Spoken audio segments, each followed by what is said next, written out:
Assalamualaikum warahmatullahi wabarakatuh. Alhamdulillahirabbil alamin wa bihi nasta'in ala umuri dunya waddin. Wassalatu wassalamu ala asrofil anbiya'i wal mursalin wa ala alihi wa sahbihi ajmain, amma ba'd. Perkenalkan, nama saya Aufa Alfian Mustafa, dosen program studi pendidikan bahasa Arab Fakultas Tarbiyah Universitas Darussalam Gontor.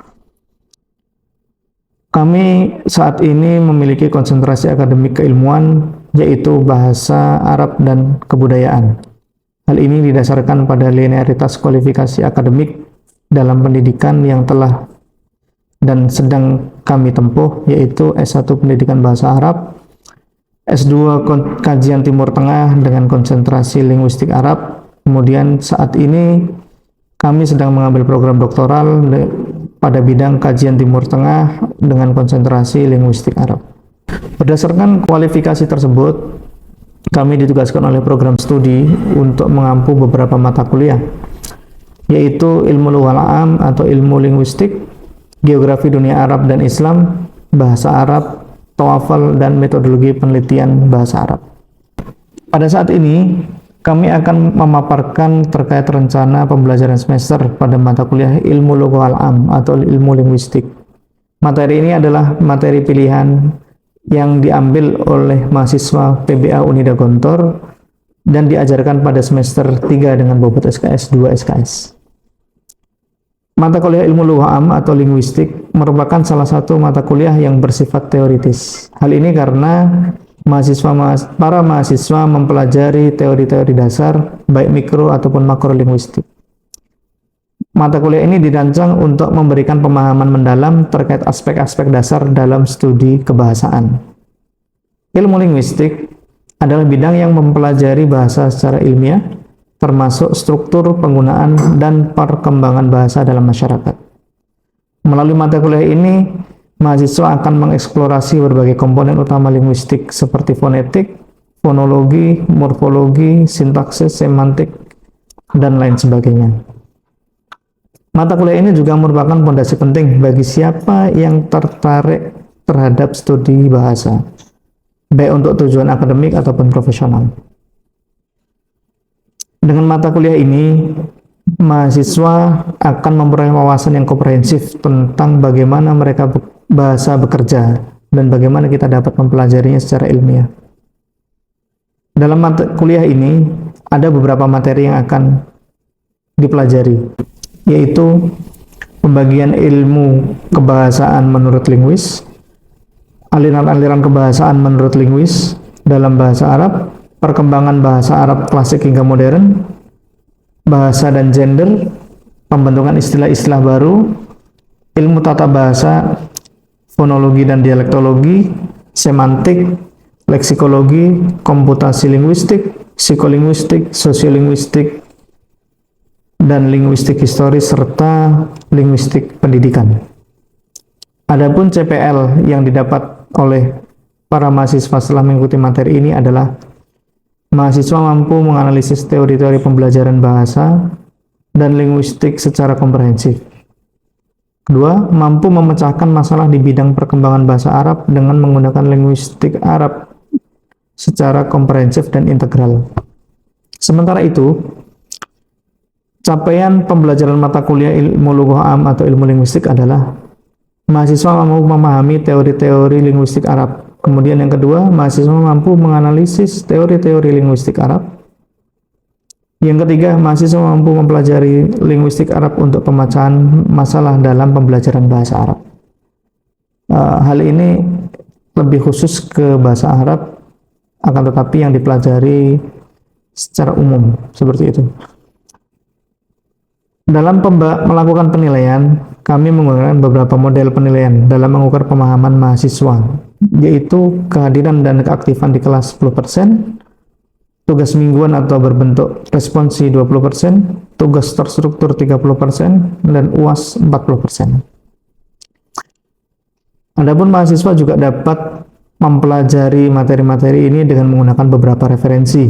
Di antaranya adalah An Introduction to Language, karya Victoria Fromkin, kemudian The Study of Language, karya Josh Yule, kemudian Phonetic, A Course Book, karya Peter Ledvogel, kemudian Syntax General Introduction karya Andre Carney, kemudian Pengantar Linguistik Umum karya Abdul Khair, kemudian Morfologi Tinjauan Deskriptif karya Abdul Khair, ada Sintaksis karya Goris Keraf, dan ada beberapa buku yang lainnya. Mata kuliah ini diajarkan menggunakan metode ceramah, diskusi, dan penugasan. Dalam pelaksanaannya, perkuliahan ini akan berlangsung selama 1 semester yang ditempuh dengan 16 kali pertemuan. Berikut ini kami akan melakukan pembelajaran secara luring dengan tema aliran-aliran kebahasaan dalam bahasa Arab. Assalamualaikum warahmatullahi wabarakatuh. Waalaikumsalam warahmatullahi wabarakatuh. Kemalakum? Alhamdulillah. Alhamdulillah.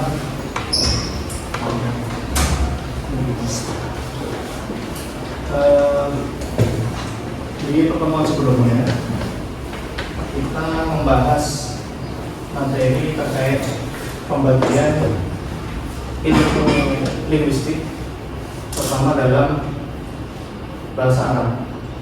Ada yang masih ingat?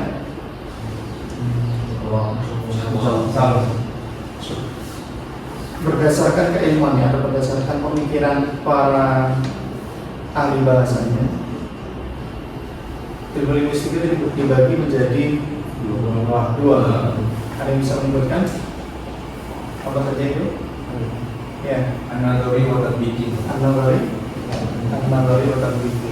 Teman-teman lihat ya, dalam materi ilmu An-Nadhari, di situ banyak nahu, saraf, balagha, sebenarnya ada urutannya, iya kan? Apa dulu yang pertama? Ilmu aswad, kemudian saraf, nahu,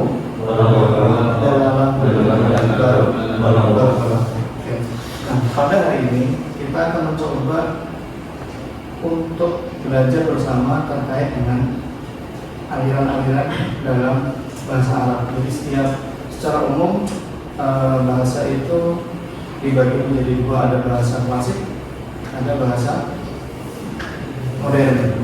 Nah, sekarang kita mencoba untuk membahas dari sisi bahasa klasik dan modern itu dari sisi bahasa Arabnya.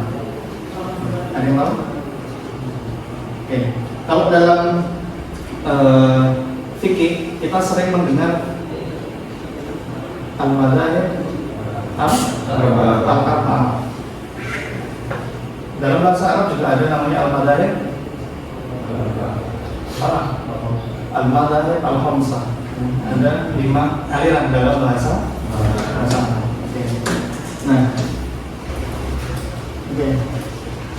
Nah, ini yang kita pelajari kemarin, ada tradisi pemikiran Arab, ada tradisi pemikiran Barat. Jadi dalam pemikiran para linguis itu dia ada yang Arab dan Arab. Jadi dipengaruhi oleh Arab, ada yang dipengaruhi oleh Arab, Barat, ada yang dipengaruhi oleh Barat,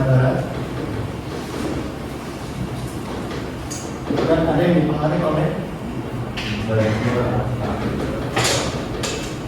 Nah, maksudnya apa ini? Dia orang Arab, tapi pemikirannya benar-benar murni dari gramatika Arab. Ini orang Arab, tapi mereka melihat bahasa Arab itu dari sisi kacamata Barat. Nah, ini orang Barat yang dipengaruhi oleh Barat, tapi mereka mengkaji bahasa Arab. Nah, dan yang terakhir itu orang Barat yang mengkaji bahasa Arab. Itu sudah banyak sekali orang Barat yang dia mengkaji bahasa Arab. Nah, kemudian ini nanti dalam sejarah bahasa Arab itu ada namanya al-madhahib al-khamsah, aliran-aliran bahasa yang berjumlah 5. Kemudian nanti kita akan membahas juga terkait apa yang terjadi dalam setelah runtuhnya aliran-aliran itu. Nah, sejarahnya begini.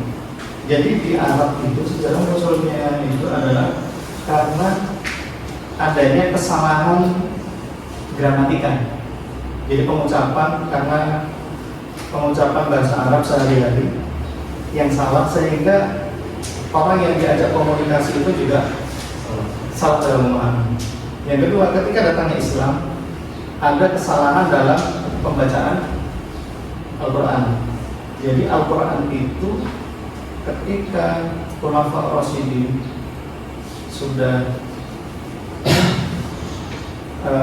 mulai wafat, sudah mulai berakhir kekhalifahan itu, Al-Quran itu belum ada harokat.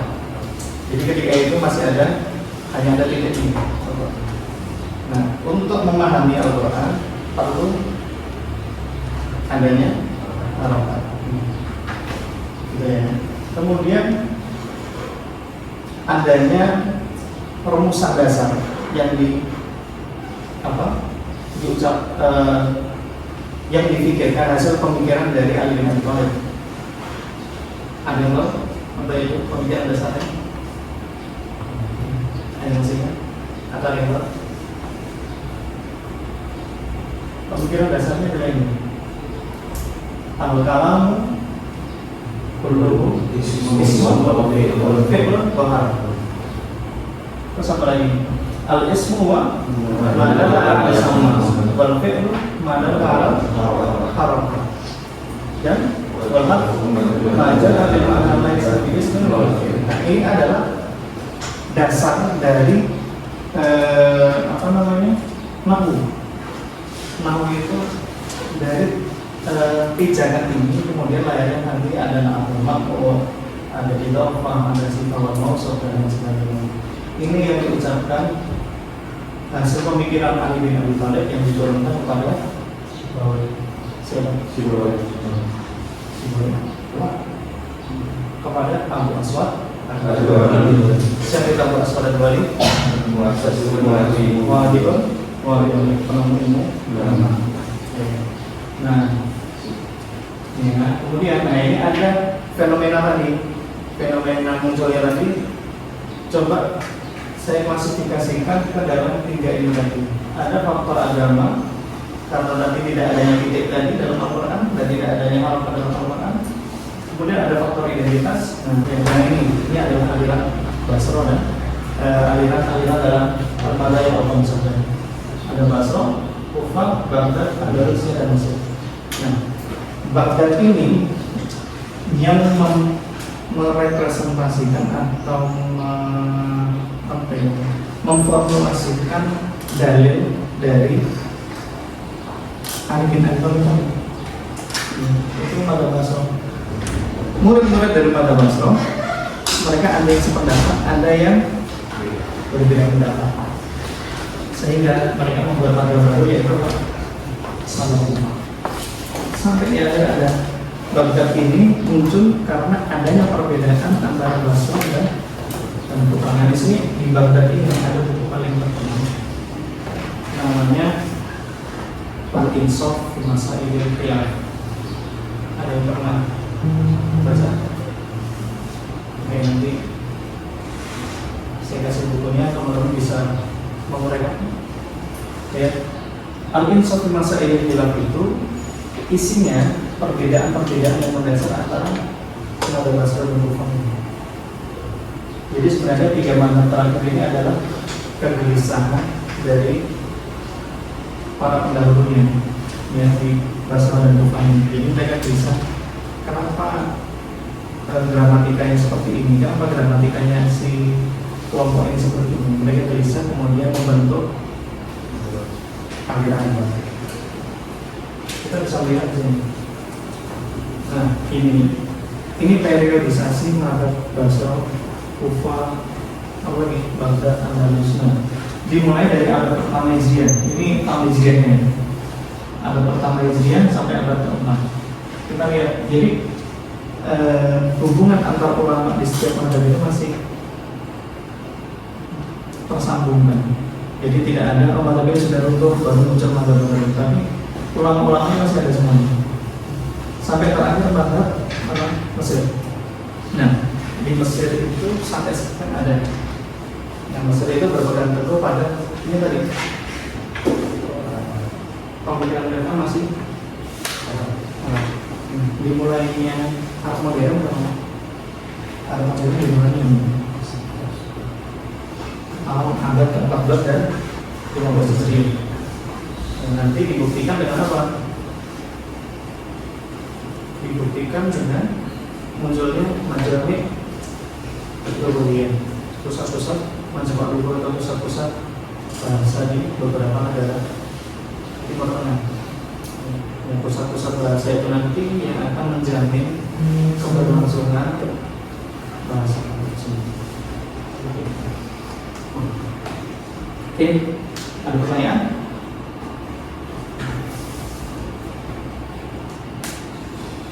Ada pertanyaan? Jelas? Setelah ini saya minta teman-teman untuk diskusi kelompok untuk membahas terkait Nara Basro, Kufang hingga Mesir. Kita akan berdiskusi. Nanti putusan dari masing-masing kelompok kita minta untuk maju untuk mempresentasi untuk menguraikan sedikit apa yang dibaca dari materi yang sudah kita sampaikan minggu lalu buku-buku ini. Oke, mungkin bisa dibagi ke 5 kelompok. Duduknya bisa kita berikan bagaimana.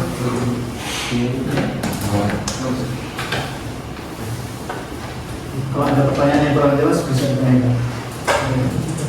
Bisa Mazhab Basro, Mazhab Basro sini, kemudian belakangnya Mazhab Kufah, belakangnya lagi, belakang sendiri Baghdad, nanti di sebelah sini ada Andalus, di belakangnya Mesir. Oke, kita kasih waktu 5 menit ya. 5 menit untuk diskusi.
Perwakilan boleh atau semuanya masih juga boleh?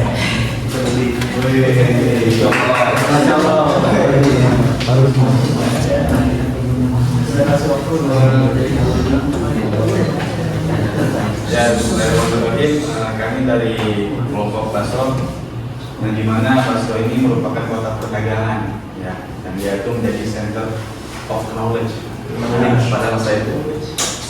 Kemudian pada mazhab Basro ini itu ada 8 generasi, ya, 8 generasi, dan generasi pertama itu ada Abu Ad-Duali, itu tokohnya dalam generasi pertama, yang dimana Abu Ad-Duali ini merupakan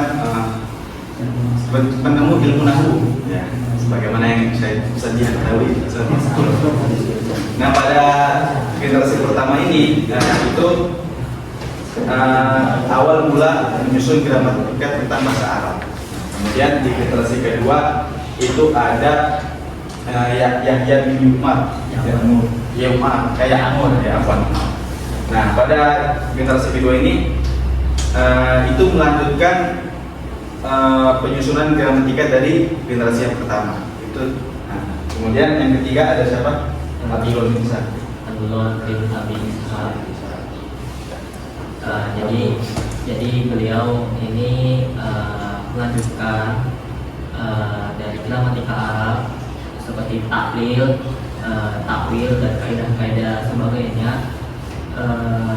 dan mengimplementasikan untuk pembacaan Al-Quran dan puisi-puisi Arab, dan juga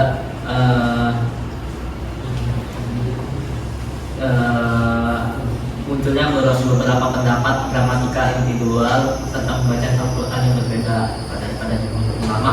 Terus generasi keempat itu ada Al-Ahfaz Al-Akbar.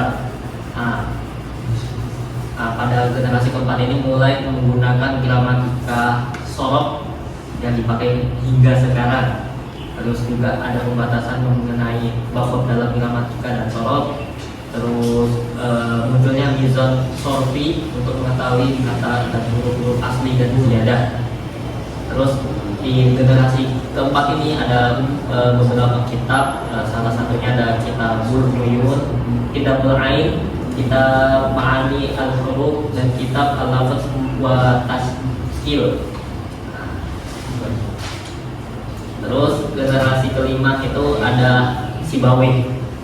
Sibawayh sebagaimana kita tahu ya, yang sudah disebutkan juga, di generasi kelima ini mulai untuk penyempurnaan gramatika Arab dan memulai penyusunan buku-buku linguistik Arab dan tumbuhnya diskusi-diskusi mengenai gramatika Arab. Beberapa kitabnya salah satunya adalah An-Nawadir fil Lughah. Terus generasi keenam, yakni bukunya Al-Ahfasi Al-Aswad dan Khotob. Menurut Al-Ahfasi, minjar zaidah dalam kalimat aktif. Contoh, laqad ja'aka minan naba'il mursalin Al-An'am. Pemberlakuan ketentuan inna ketika ditambahkan ma'afa. Penggunaan taklim pada kata dan nasab pada kata dalam frase. Penggunaan lam al-ibtida pada nikmah dan bisa. Menurut Khotob, tanda baca pada i'rab berupa rafa, doma, nasab, fathah, jar, kasroh, dan jazm, sukun. I'rabnya muqaddarah pada huruf sebelum alif, waw, dan ya. I'rab muqaddarah pada huruf sebelum waw, alif, dan ya.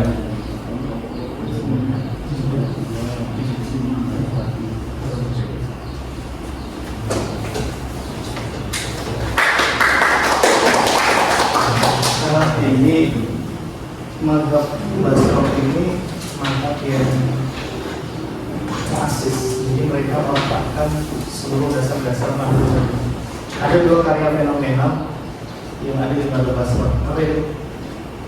Karya Sibawayh dengan kitabnya, kemudian ada bukan Al-Insaf. Yang kedua tadi apa?